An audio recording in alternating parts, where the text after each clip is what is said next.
Thank you very much. I appreciate the opportunity for us to be here today, and I just want to say thank you for coming out today. I know there are a lot of other things you could have been doing with your families and so forth, and I appreciate the fact that you understand the importance of what we're doing and the time in which we live, because I think we genuinely are living in the most crucial time in America's history. Certainly in our generation, this is coming down to some of the votes that you will cast in the next year will be the most crucial votes, I think, of your lifetime and of my lifetime. So I appreciate you taking the time to come out. I want to start, though, by asking you the same two questions that I've been asking people all across the state of Georgia, everywhere I've spoken for the last 7 months. I know you're sitting there, you're probably already a little bit full, but I want to hear your answer, so if you would just participate with me for a few minutes. First of all, the question I'd like to ask you is this. How many of you in the room today would agree that we'd all be better off with a little less federal government in our lives? And the follow-up is, how many of you think that you'd be better off with a lot less federal government in your lives? I am Ray McBerry. I am a Republican candidate for governor, and I am the only states' rights Republican in the race for governor. I want you to know that when Nolan gave me the list here and it says your signature issue needs to be included, well, my signature issue is the issue of states' rights and state sovereignty. Unlike some of my opponents in the race for governor, I've been talking on the subject of states' rights and the 10th Amendment as the final peaceful constitutional solution for reining in an out-of-control federal government. I've been speaking on that subject across America for the last decade of my life. And so I'm not a newcomer to the issue of states' rights. I've been talking about it for a long time. I've spoken literally across America to Republican Party groups, to civic organizations, and in classrooms all across the country. And I believe that if there's any one key solution to all these myriad of problems that we see coming out of Washington today, it is the 10th Amendment and states' rights. And what you need more than anything from your next governor is someone who not only says they believe in the principle of states' rights, but someone who understands the mechanisms that a states' rights governor could employ to keep the federal government at the state line, to keep the federal government out of your lives. And so that's what I believe my #1 responsibility to you will be as your next governor, is to get the government out of your lives so that you can get on with the pursuit of happiness. I want to tell you that I am a conservative, but I'm not one of those middle-of-the-road moderate conservatives. So if you're looking for a John McCain to be your next governor, I'm not going to be your candidate. But if you're looking for someone who is a traditional conservative, someone who is a constitutionalist, and a states' rights Republican, there's only going to be one name on the ballot for you, and that's Ray McBerry. I believe very much that the biggest problem we have in Valdosta, Georgia today is that there's too much Washington in Atlanta and too much of Atlanta in the rest of the state, running our lives, telling us how to live, and then expecting for us to foot the bill for the whole thing. Well, folks, let me just tell you, 90% of what the federal government has its hands in your lives every day is unconstitutional. They have absolutely no authority to be doing what they're doing. And by the way, isn't it interesting that the very few things that they are supposed to be doing, like defending your borders, they don't do? And so what we desperately need is to have a governor who will stand up to Washington and say, enough is enough, leave my people alone. I'm going to try to cover these different issues that you've asked us to speak on today, and I'll be more than happy to entertain whatever questions you have when we get to the question and answer portion. First of all, you already have heard my position on states' rights. Several months ago, speaking at the Madison Forum up in Marietta, Congressman Tom Price from Georgia said that the most crucial issue facing Georgia's next governor would be the issue of states' rights and state sovereignty. Now that's one of your congressmen coming back home from Washington who lives up there, sees it every day, saying that your most crucial issue your next governor is going to face is states' rights.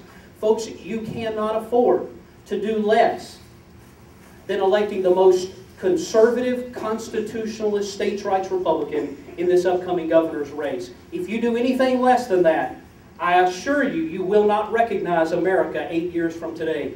If you're not happy with the things already coming out of Washington, you sure won't be happy with the things that are coming down the pipe. And folks, Georgia has a long, rich history and heritage in standing up for states' rights and state sovereignty. One of my favorite stories is Chisholm versus Georgia. Shortly after the Constitution of these United States was adopted in, I believe it was 1793, there was a man from another state that tried to sue the state of Georgia in the federal courts. He took the state of Georgia to the federal courts, and the federal judge issued an order to the state of Georgia saying, you must come and appear before the federal courts so that we can hear the case and rule on the matter. Well, let me tell you, in 1793, Georgians knew how to deal with an out-of-control federal government. And the solution, or the response that Georgia sent back to the federal government then, was that the states formed the federal government, not the other way around, and therefore the states are the masters, and the federal government is supposed to be the servant to the states, not the other way around. And so because of that, the sovereign state of Georgia will not come and appear before the federal courts on this or any other matter. And the state of Georgia went on to say in our response that any federal agent caught within the boundaries of the sovereign state of Georgia trying to enforce those unconstitutional federal measures would be, and I quote, arrested and hanged by the neck until dead without the benefit of clergy.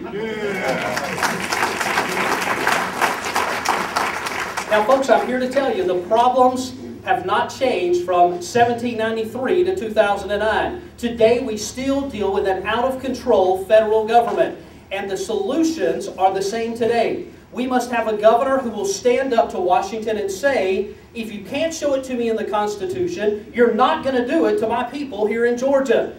You know, Article 1, Section 8 of the Constitution very clearly lays out the entire scope and authority of the federal government. We think about Obama health care, which is not one of your issues today, but whether you're talking about that, water rights, whether we can check people's citizenship when we register them to vote, or right on down the line, all these myriad of states' rights issues that are alive today can be answered by a governor who simply has the backbone to stand up to Washington and say, Article 1, Section 8 of the Constitution, you show me in the Constitution where you have the authority to do this, or get the heck out of my state. Now that's what we need today, is a governor who will stand up for our liberties. And a governor who will stand up against the attacks upon your liberties from wherever those attacks may come. Whether it be from the Middle East or from a little bit closer to home like the banks of the Potomac. Either way, we need a governor who will stand up for our liberties. I want you to know that neither my opponents nor the media have made any bones about the fact that Ray McBerry is the strongest fiscal conservative in the race for governor and the strongest constitutional conservative in the race for governor. One of your issues is taxes. I am the only candidate who has publicly stated that here in Georgia we should repeal both the state income tax and the property tax and replace both of them with a simple state sales tax. I'm going to give you two reasons that we ought to do that. The first reason is that neither the income tax nor the property tax are American. They were not part of the founding principles that made America great. They're both Marxist to the core. They were not part of the plan that made America what America has been during all the years of our greatness. And if we're going to get back to being great, both in America and in Georgia, we're going to have to get rid of every vestige of socialism, Marxism, and communism that has crept into America for the last 100 years of our history, and that includes both the property tax and the income tax. And I can think of no better place to start in America than right here at home, right here in Georgia. Hear, hear. Now, if you're not interested in the philosophy reason of why we ought to get rid of them, let me tell you the dollars and cents reason that we ought to do that. Until we can get rid of all the illegal aliens that ought not be here in the first place thanks to our federal government, if we go to a simple state sales tax, at least they'll finally have to start paying for their fair share of all the services that they use.